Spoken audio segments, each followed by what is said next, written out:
Salam sejahtera, terima kasih karena bersama dengan saya di Nazilin Unity Channel. Ada orang bertanya soalan mudah. Kenapa Perikatan Nasional dan Mahathir bising sangat dengan pelantikan hakim sekarang? Ada beberapa sebab utama yang dicadangkan oleh ChatGPT. Pertama, sebab utama kerana Perikatan Nasional, kenapa Perikatan Nasional dan Mahathir bising tentang pelantikan hakim sekarang ialah betulkah mereka takut perbicaraan dan hukuman berat?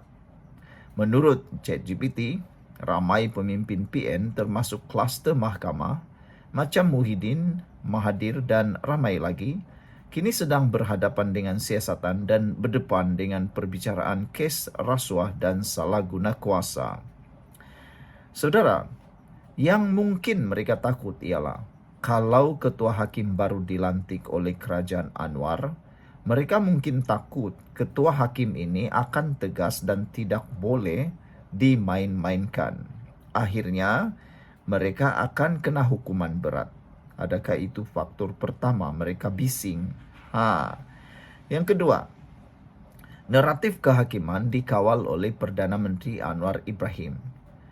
Kita tahu sekarang bahawa Perikatan Nasional dan juga Mahathir menunggang isu ini sebaik mungkin supaya untuk mencipta naratif kononnya Anwar Ibrahim campur tangan dalam proses pemilihan hakim. Walaupun Anwar Ibrahim sudah menegaskan bahawa beliau tidak ada campur tangan sama sekali. Perikatan Nasional dan Mahathir cuba cipta persepsi kononnya Anwar kawal mahkamah melalui pelantikan ketua hakim. Tujuannya untuk bertahan diri awal-awal, supaya bila mereka kalah dalam kes di mahkamah nanti, mereka boleh kata, nampak, hakim tak adil, semua ikut telunjuk kerajaan. Ini strategi biasa Perikatan Nasional dan Mahathir untuk survival politik, supaya pengikut mereka terus percaya bahawa kerajaan sekarang zalim dan guna mahkamah untuk tekan lawan. Padahal semuanya itu tidak pernah berlaku. Tapi sebelum itu saya nak kongsi dengan anda semua. Ini ialah terapi imun Transfer Factor for Life. Terapi imun ini meningkatkan daya imun badan kita sehingga 400%. Secara umum dan ringkasnya, kita kena penyakit tak sembuh daripada penyakit kerana imun badan kita yang lemah dan imun badan kita menjadi bodoh. Apabila imun badan kita menjadi lemah dan bodoh, imun badan kita tidak mampu untuk melawan penyakit dari dalam dan menyembuhkan kita daripada penyakit. Tetapi dengan adanya Transfer Factor for Life terapi imun ini, ia membantu mendidik, meningkatkan dan merangsang imun badan kita menjadi kuat dan bijaksana supaya imun badan kita bukan sekadar kuat tetapi seimbang dan mengenal mana lawan dan mana kawan.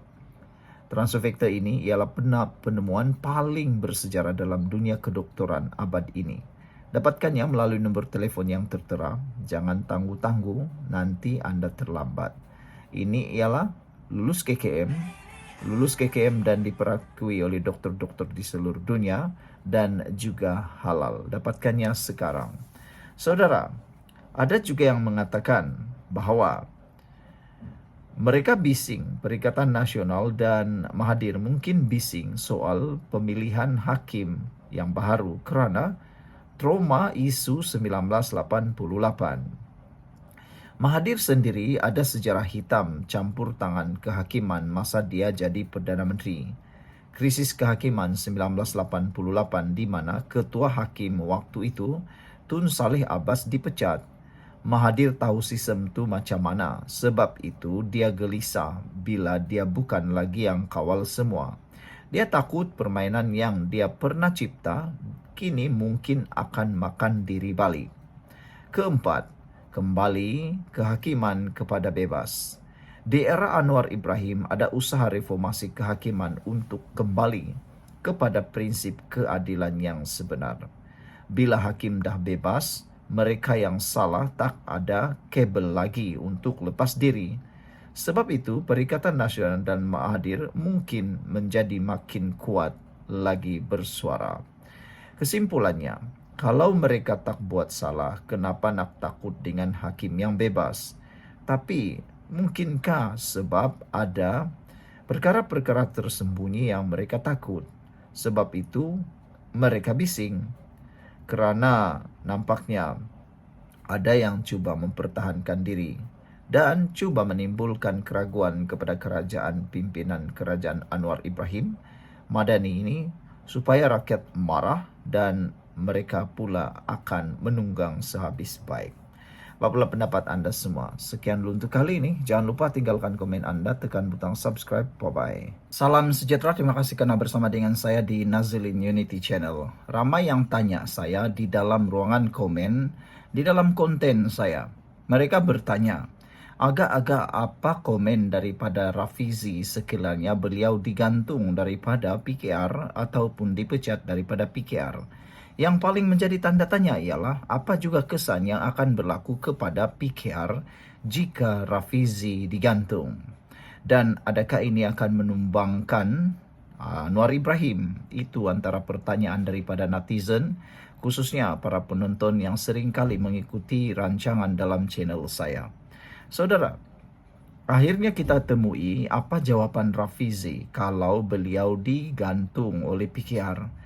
Adakah beliau akan berdiam diri? Adakah beliau akan berputus asa? Atau adakah beliau akan teruskan juga perjuangan?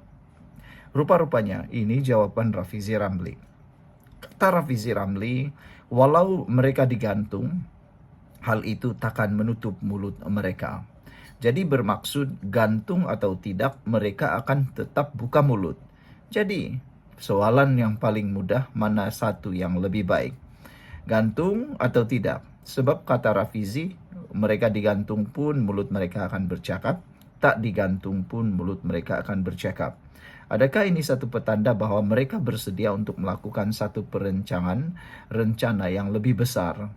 Anda tinggalkan komen Anda dalam ruangan komen dan tinggalkan komen dengan tanda pagar kami sayang Malaysia. Tapi sebelum itu izinkan saya memperkenalkan kepada Anda terapi imun Transfer Factor for Life. Terapi imun ini meningkatkan daya imun badan kita sehingga 400%.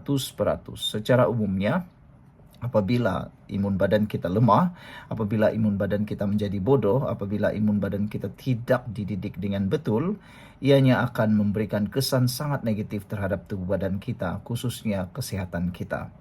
Apabila imun badan kita jadi lemah dan bodoh, kita mudah kena penyakit, tak sembuh-sembuh daripada penyakit dan akhirnya kita akan merana seumur hidup. Tetapi dengan peningkatan daya imun badan kita, kita boleh melawan penyakit melalui imun badan kita.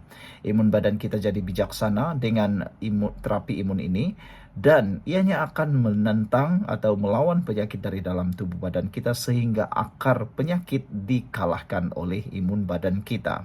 Lalu kita akan sembuh daripada semua jenis penyakit, daripada yang kecil sampailah yang paling besar dan teruk sekali.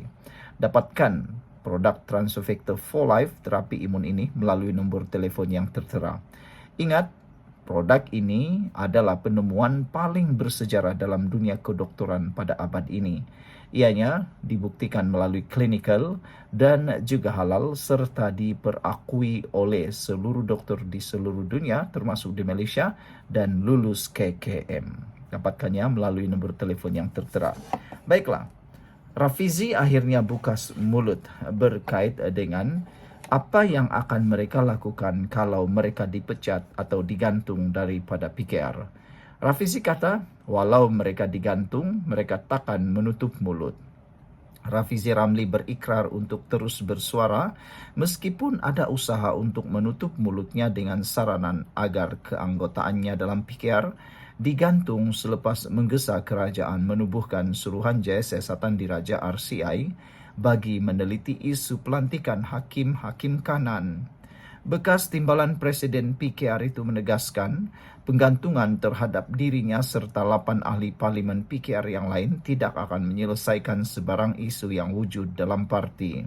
Sebaliknya, Rafizi berkata, tindakan disiplin hanya akan mencemarkan imej PKR, terutamanya kerana parti itu pernah menghadapi kritikan yang jauh lebih keras daripada ahlinya sendiri.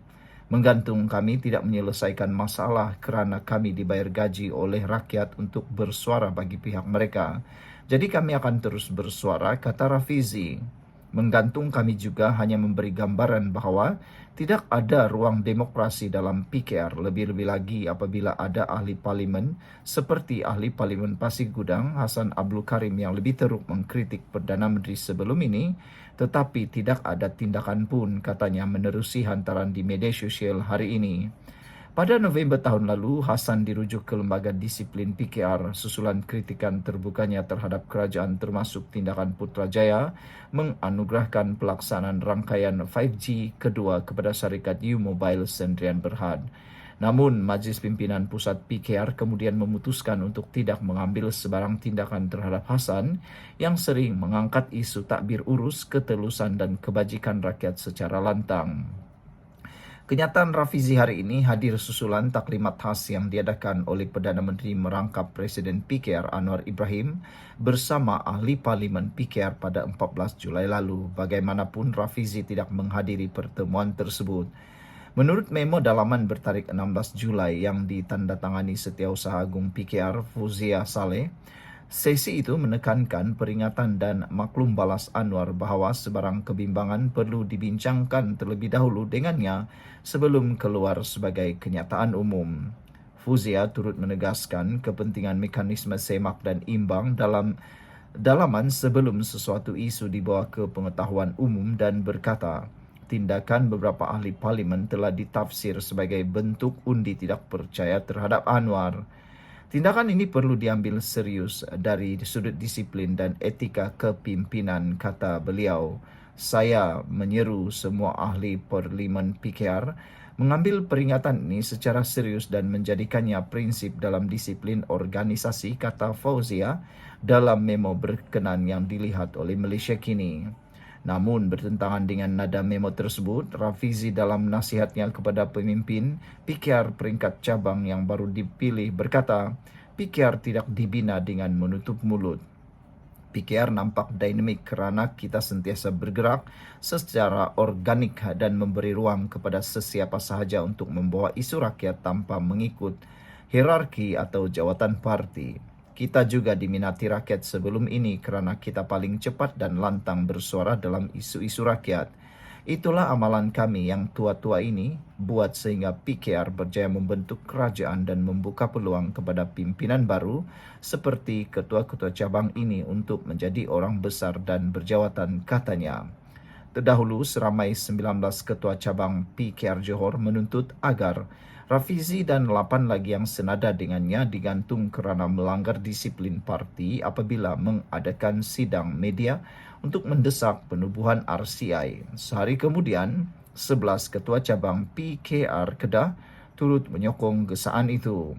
Mereka mendakwa Rafizi dan 8 ahli parlimen terbabit melanggar kod etika keahlian PKR di bawah perkara 10.1 dan 10.2 Perlembagaan Parti, khususnya kewajipan memelihara nama baik parti, mematuhi keputusan parti dan mengelak perbuatan sabotase dalaman.